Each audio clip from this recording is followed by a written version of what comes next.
여러분 반갑습니다. 그동안 성우가 설명을 드리다 보니 제가 직접 설명을 드리는 것이 나을 것이라는 의견이 많아 지금부터는 가급적 제가 직접 설명을 드리도록 하겠습니다. 현재 10권 계획으로 있는 지필본 단행본은 이미 오래전에 집필을 완료한 상태로서 출판사 출판 과정상 순차적으로 출판하는 가운데 제3권이 이미 출판되었고 머지않아 전체 10권 중에 제4권이 출판될 예정입니다. 그리고 이를 요약하여 설명을 드리고 있는 유튜브 동영상은 중국 및 우리나라 정사 기록을 제대로 해석하여 우리 고대 국가의 위치를 바로잡는 설명을 그동안 고조선, 신라편에 이어서 현재 고구려 편을 진행하고 있습니다. 이번 시간에는 수나라와 당나라의 고구려 공격 기록에 의하여 고구려의 위치를 확인하도록 하겠습니다. 당연히 다른 수많은 기록에 의하여도 고구려 위치를 확인할 수 있지만 지금 살펴보고자 하는 수나라와 당나라의 고구려 공격 기록에 의하여도 고구려의 올바른 위치를 확인할 수 있습니다. 여러분, 그동안 수나라와 당나라가 고구려를 왜 그리 구군을 걸고 집요하게 공격하였는지 생각해 보시거나 배우시거나 알고 계시는가요? 당연히 이렇게 배워서 알고 계셔서 이에 대한 다른 의견이 없으실 겁니다. 그것을 대표적으로 확인할 수 있는 것은 제가 예전에 좋아했던 KBS 방송국의 역사 스페셜 프로그램일 것입니다. 이 프로그램에서 수나라와 당나라의 고구려 공격에 대하여 상세히 여러 편에 걸쳐 제작을 하여 방송을 한 바 있습니다. 여기에서 그 이유를 크게 세 가지라고 하였습니다. 이는 물론 현재 주류 강단사학계의 입장이고 이것이 대부분의 여러분이 생각하는 이유일 것입니다. 첫째, 천하관 주도의 충돌. 둘째, 시장권, 교역권 쟁탈. 셋째, 문명의 충돌과 주도권 싸움. 그런데 과연 이것이 맞는 것일까요? 여러분 생각해 보십시오. 중국을 5호 16국을 거쳐 남북조 시대의 분화를 끝내고 갓 통일시킨 수나라와 이를 이어받은 지 얼마 안 되는 당나라가 머나먼 동쪽인 요령성 요하 동쪽이 그 최대 영역이라고 하는 나라와 천하관, 시장권, 문명 이것을 가지고 다투거나 이것을 독차지하고자 구군을 걸고 총력을 기울여 침략을 했다고요? 이것이 믿어지십니까? 아니면 조금 다르게 생각해 보면 중국을 통일시킨 마당에 전체 중국을 통일시키려고 하거나 아니면 고구려가 위협 상대가 되어 이를 제거하려고 했다고 하는 것이 더 합리적일 것입니다. 하지만 이도 마찬가지로 당시 중국의 중원과는 멀리 떨어진 요령성 요하 동쪽의 만주지방에 있는 고구려는 통합 대상이거나 위협 대상이 당장 되기에는 무리가 있다고 생각이 안 드십니까? 여러분 생각을 조금만 다르게 해보십시오. 중국 중앙국가는 먼 옛날부터 북방 유목민족 즉 중국 중앙부의 북쪽에 있는 흉노족, 동북쪽의 선비족, 거란족의 위협을 받아 이를 대처하려고 만리장성을 쌓는 데 주력해왔습니다. 수나라와 당나라가 통일되기 직전에도 중국은 선비족이 세운 부귀국가에 의하여 북부가 점령당하였고 수나라와 당나라 역시 이 부귀에서 출발을 하였습니다.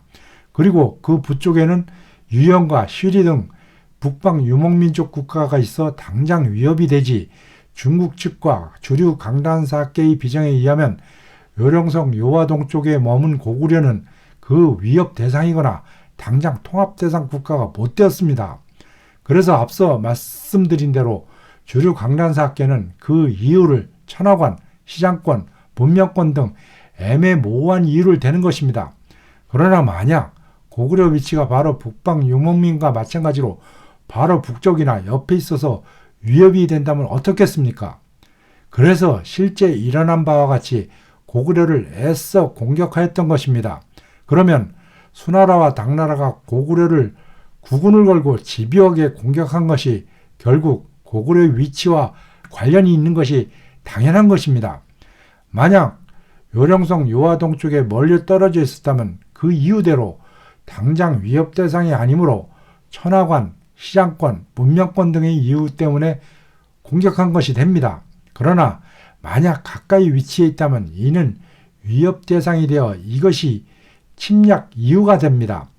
무엇이 더 가능하다고 생각되시는지요? 그럼 실제 이유를 확인해 보겠습니다. 이는 주류 강단사학계가 수나라와 당나라가 고구려를 국군을 걸고 집요하게 공격한 이유가 천하관, 시장권, 문명권이라고 하면서 설명을 하지 않은 것입니다.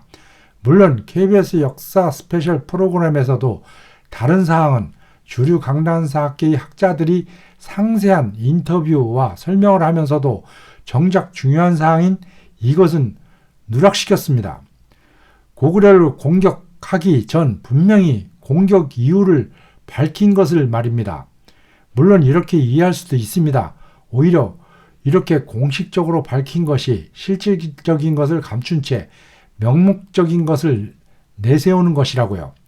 그렇다면 설사 그렇더라도 이에 대한 설명이나 해명이 있어서 이렇게 공식적으로 밝혔는데 이는 실질적인 이유인 천하관, 시장권, 문명권을 감추고 형식적인 것을 내세운 것으로 이는 이렇기 때문에 사실이 아닌 형식적으로 내세우는 것이라고 해야 할 것입니다. 하지만 이에 대하여 전혀 설명이 없고 이런 식으로 주류 강단사 학계는 해방 후 77년이 지난 지금까지도 제대로 알려주지 않아 여러분도 이에 대하여 잘 알지 못하고 막연하게 주류 강단사 학계가 가르쳐 준 바대로 천하관, 시장권, 문명권 때문에 혹은 멀더라도 통합시키려고 혹은 위협 대상이 되기 때문에 제거하려고 했다고만 생각하여 왔던 것입니다. 다음 기록을 보실까요? 이 기록에 의하면 분명히 수양제는 고구려 침략 원인의 제1의 첫 번째 이유로 발해와 갈석 사이에 모여들면서 요 예의 경계를 자주 잠식하였다 하는 것을 그 이유로 삼고 있다고 분명히 천명하였습니다. 그러면 이에 대하여 확인하는 것이 당연한 것 아닌가요? 그러나 이 제일 중요한 사항에 대하여 그동안 주류 강단사 학계는 회피하여 왔습니다. 대신 이를 비판하는 비주류 강단사 학계나 제야민족 사학계에서는 이를 대두시켜 왔지요. 그러나 이에 대한 해석은 위 기록상의 주석상과 같이 주류 강단사 학계에서조차 제대로 정하지 못한 것과 마찬가지로 비주류 강단사 학계나 제야민족 사학계에서조차도 제대로 한 가지로 정하지 못하고 있습니다. 특히 위 내용과 같이 요 예의 경계를 자주 잠식하였다 에는 아예 주석 설명도 없습니다. 그렇다면 위 수나라 양자가 밝힌 것이 고구려 공격 이후의 사실이든 아니든 이에 대하여 살펴보면 확실한 이유를 알 수 있지 않을까요? 사실 이것은 간단한 것 같지만 이를 자세히 살펴보자면 우리 고대사의 많은 부분을 확인하는 차원이 되어 수많은 주장과 논리 그리고 이에 따른 수많은 위치 정함이 있어 상당히 복잡하고 어렵고 합니다. 그러나 여기서는 되도록 간단히 설명을 드리겠습니다. 먼저 발갈지간 즉 발해와 갈석 사이에서 발은 통상적으로 발해로 해석합니다. 그리고 갈은 갈석으로 해석하고요. 따라서 이는 발해와 갈석 사이로 해석하는 것이 통상적으로 이에는 별로 다른 이견이 없습니다. 하지만 그러면 발해가 어디이고 갈석이 어디인가가 문제입니다. 현재의 발해에 대한 통상적인 이해는 당연히 위의 설명대로 현재의 보하이만 즉 발해만으로 중국 랴오동반도 즉 요동반도와 산동반도에 둘러싸여 있는 바다이다입니다. 상당히 범위가 넓습니다. 하지만 이에는 문제가 따릅니다. 요동반도 인근은 통상적으로 고구려가 전통적으로 차지해온 것으로 인정하는 지역입니다. 이곳을 고구려가 차지했다고 탓하면서 공격할 이유가 없는 것입니다.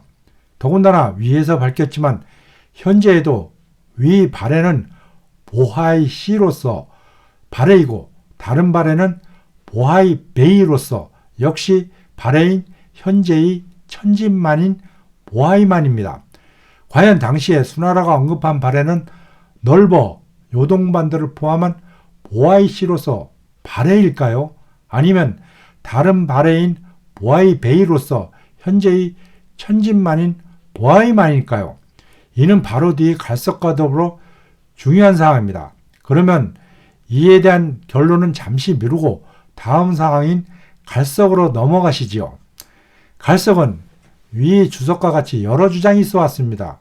물론 일제 식민사학자들은 만리장성의 끝에 갈석과 고조선 그리고 나중에 낙랑군이 있다는 기록에 맞추려고 낙랑군을 한반도 평양에 정하여 놓았으므로 만리장성과 갈석산을 이곳에 위치시키기도 하였습니다.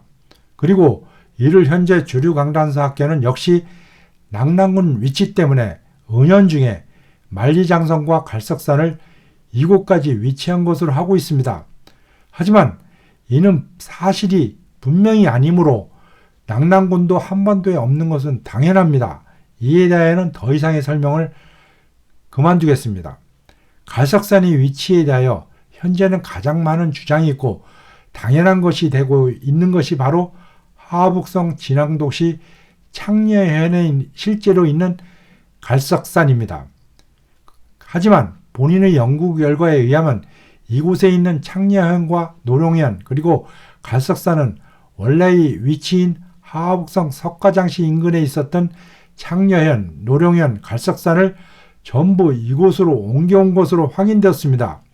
그리고 지금의 하북성 진앙도시 산해관에 있는 만리장성은 이때의 진장성이 아니고 명나라 때 쌓은 명장성인 것입니다. 이에 대해서는 이미 고조선 편에서 설명을 충분히 드렸습니다. 좌우지간 설사 지금의 하북성 진앙도시의 갈석산을 수양제 정벌 조서상의 갈, 즉 갈석이라고 한다면 고구려가 발해, 즉 천진만이던 지금의 전체 발해만이던 이곳과 하북성 진앙도시 갈석산 사이를 점령하고 있는 것이 됩니다. 그러면 이는 현재 요령성 요하동 쪽에 머물러 있고 이곳이 고구려의 위치라고 하는 주류 강단사학계의 위치 비정은 잘못된 것이 됩니다. 그러나 과연 이곳도 중국 중앙에 위치한 수나라로 보아서는 요령성 요하동 쪽보다는 가깝지만 여기에 있다고 위협이 되어 국군을 걸고 공격할 필요는 별로 없어 보입니다.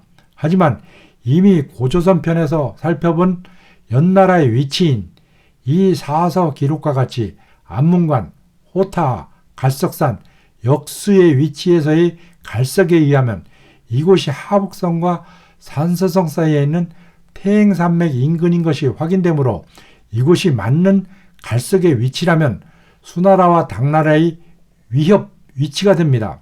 이는 이전에 조조의 위나라가 이곳 인근인 산서성 흔주시 일대에 있었던 오한 선비를 공격한 사례도 있는 것입니다. 또한 제가 누누이 강조하였듯이 이 기록에 의하면 고구려는 부여의 남쪽에 있습니다. 그런데 그 부여는 장성의 북쪽에 있다고 하였습니다. 당시 장성은 북경시에는 없었습니다.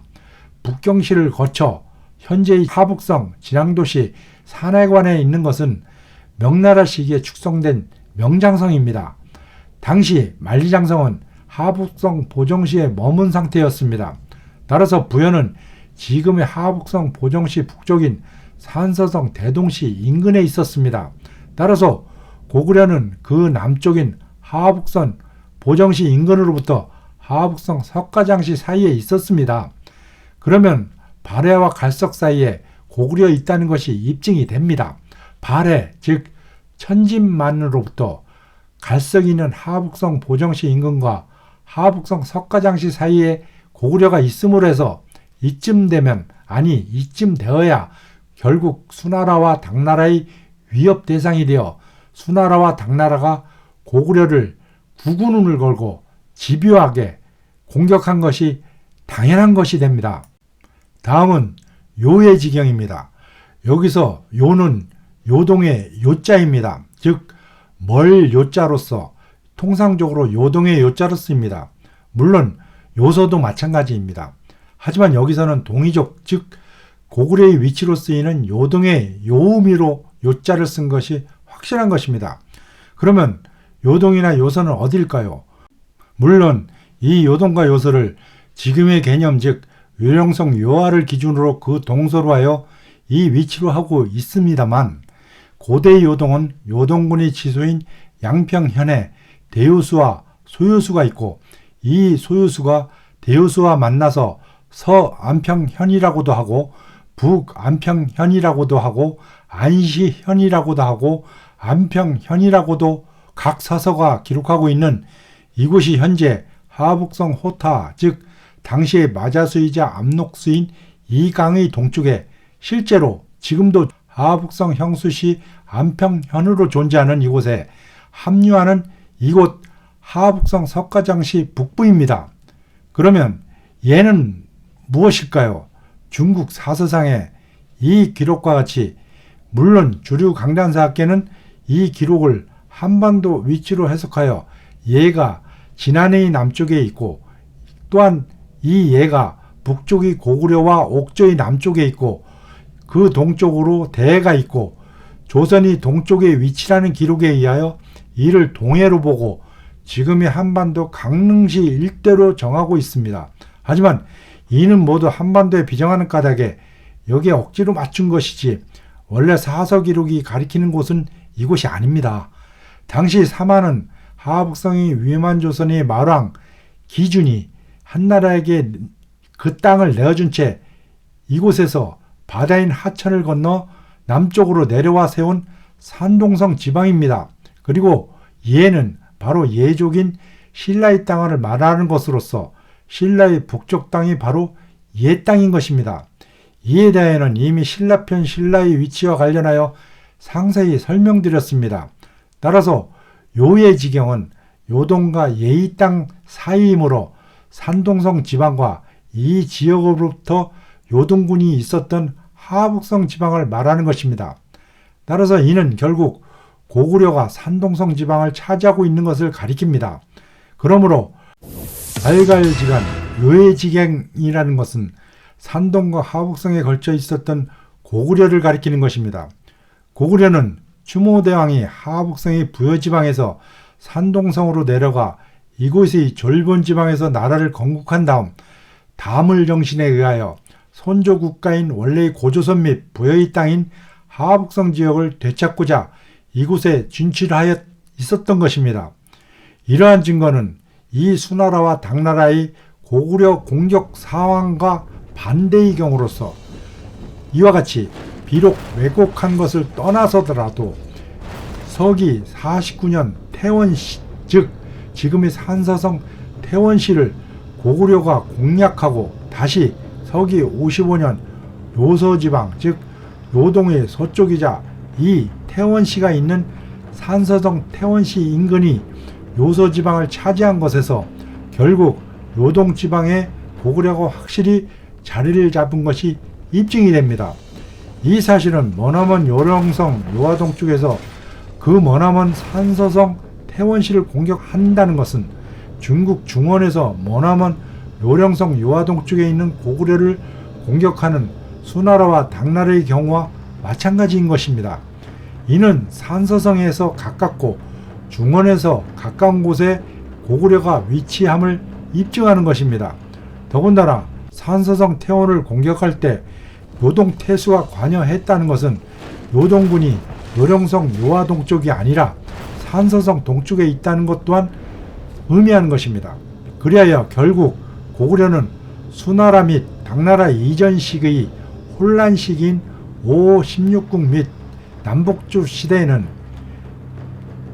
이 사서 기록과 같이 사방 사천리인 사만의 땅보다 커다란 6천리가 되어 남쪽의 산동성을 포함하여 서쪽의 산서성, 동쪽의 요동군 일대로부터 동쪽으로 요령성을 아우르는 대제국이 되었던 것입니다.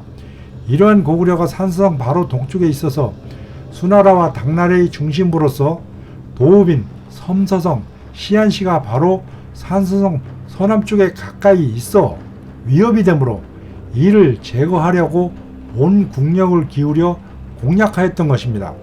더군다나 더욱 중요한 것은 이 발간지가는 수나라와 당나라의 건국 주도 세력인 우문선비족의 원조인 선비족의 탄생지인 것입니다. 이 선비족의 위치는 바로 앞에서 확인한 부여와 고구려의 위치 기록인 이 기록에 의하더라도 당시 만리장성의 북쪽인 하북성 보정시 북쪽의 산서성 대동시 서쪽의 선비가 위치한 것에서 알 수 있습니다. 하지만 이곳은 지금의 산서성 흔주시 일대인 것으로서 이곳으로 옮겨진 것입니다. 원래 위치는 이미 마자수이자 압록수인 호타에 합류하는 소유수가 흐르는 나중에 요동군 지소인 양평현 인근이 바로 이 선비족의 탄생지인 구려의 별종인 소수맥이 선비족으로서 이들이 탄생한 지역을 자몽지하라고 하였던 것입니다. 전통적으로 이곳 인근의 선비족 중 모용선비족의 국가인 전현, 후현, 북현이 위치하였고 다른 탁발 선비족의 국가인 북이국에 이 수나라와 당나라의 건국 세력인 우문선비족이 속하였다가 나뉘어져서 나중에 독립하여 수나라와 당나라를 세우게 되는 것입니다. 이 그들의 조상국의 탄생지인 자몽지하 지역을 고구려가 점령하고 있었기 때문에 소위 천하를 통일한 수나라와 당나라는 그들의 정통성 확보 차원에서 이곳을 차지한 고구려를 두 군을 걸고 공략하였다는 것이 그 위치가 가까워 위협이 되는 이유와 함께 중요한 원인이 되는 것입니다. 이상으로 수나라와 당나라의 고구려 공격 이유에 대하여 살펴보면서 그동안의 잘못된 고구려의 위치를 바르게 확인하였습니다. 다음 시간에는 이들 수나라와 당나라의 고구려 공격 기록에 의하여 그 위치를 확인하는 시간을 갖도록 하겠습니다. 경청해 주셔서 감사합니다.